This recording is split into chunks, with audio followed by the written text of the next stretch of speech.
Hello everyone. In this video, I am going to explain lesson plan number 7. And this lesson, it's a literature lesson, and I'm going to teach the elements of a story.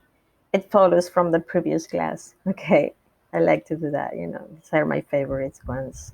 Okay, what are the objectives? We have to identify all elements of a story, to define the words of the lesson from the elements of a story, such as the protagonist, the setting, the antagonist, tone, mood, etc.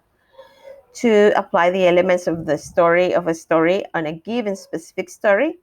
And for that, previously we have read with the class Fantastic Mr. Fox by Roald Dahl, one of my favorite stories.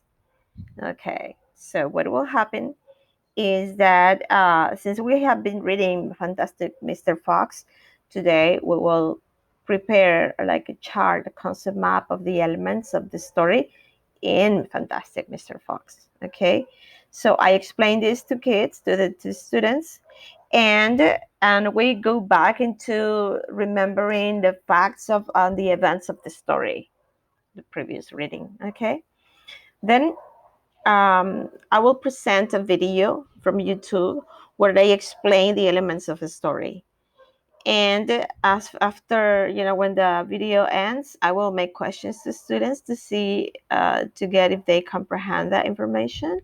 And then I will project the chart elements of the story on the board. I'm going to show it to you right now. It is this one. Okay. So in this chart, you can see that we have the characters, setting, and conflict and theme, right?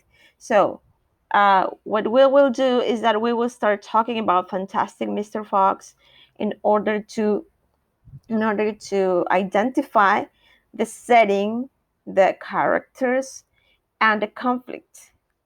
Okay, we will talk about, we will discuss if it's an internal conflict or external conflict, and students will talk about, and we will discuss about the elements until we get into a conclusion.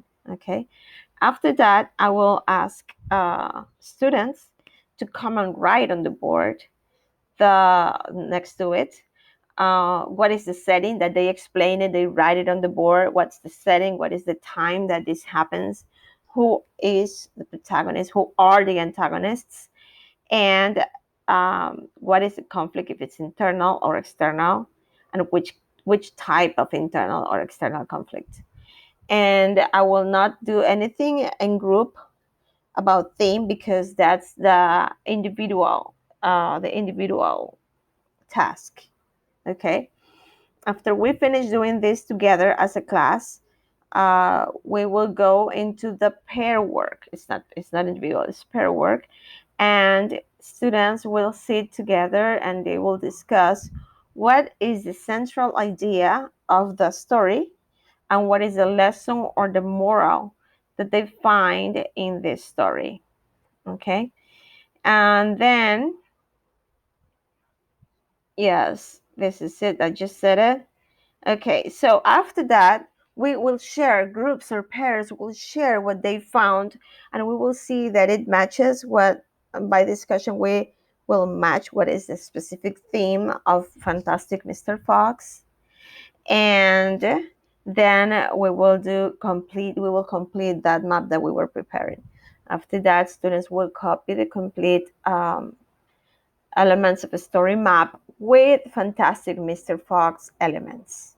Okay, that's it. And then after that, I will ask questions during, like, the assessment will be that I will ask questions about the setting, the theme, and the conflict while they work. Also, I will make questions about the story, the book itself. Okay, so for closing, review, and follow up, students will complete the second worksheet defining each element of the story to see if they comprehend all of the parts of a story. And that's it. Thank you for watching.